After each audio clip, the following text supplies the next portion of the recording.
I read a certain amount of the Quran every day, and during my menses, of course, I interrupt that.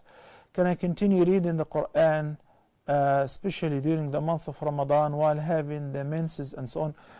This is something which, of course, we have been discussing over and over, which is whether it's permissible or not for a woman during her menses to read and touch the Quran.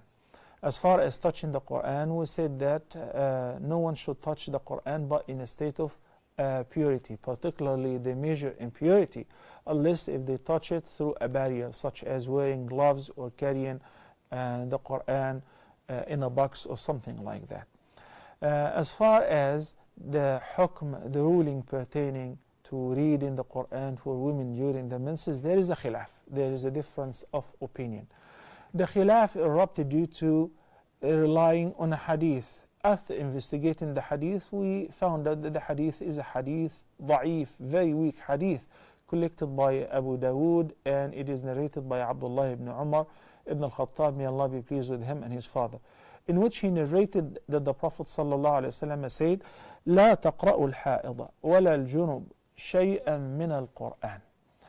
So he combined between two cases or two conditions. Al-Junub is a person in a state of major impurity, whether it's he or she, such as after experiencing wet dreams due to having sexual discharge or sexual intimate relationship with a complete contact, even without sexual discharge.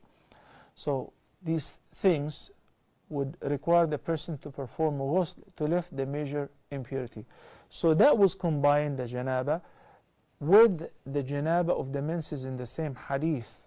So number one, the hadith is da'if. So we cannot build up a hukm or a ruling on a weak hadith. Number two, they use this analogy, which since al-junub, as we discussed a minute ago, cannot touch nor read the Quran, then by analogy, women during their menses, they're in a state of janaba too. They cannot touch or read the Quran. There is another hadith that the Prophet ﷺ, nothing would stop him or ban him from reading the Quran, but of course the janaba. But this is a qiyas ma'al fariq. There is a big difference. We cannot really apply the analogy here.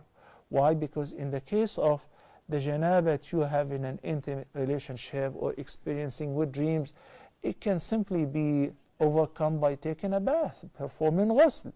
In a few minutes you're ready to read the Quran, because anyway you have to pray the next prayer. So you have to remove the major impurity, either with ghusl with water or tayammum, in case that the water is not available, or available but not possible to be used for ghusl. But in the case of the menses, we all know that the menses vary, maybe from 4 days, 7 days, 10 days, 15 days in some cases.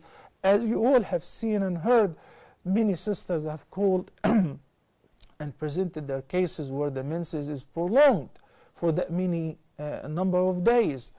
So if a woman is memorized the Quran, or she is either a teacher, a Quranic teacher, religious studies teacher, Islamic studies teacher, or she is a student, she's required to memorize, she's required to revise, she's required to teach.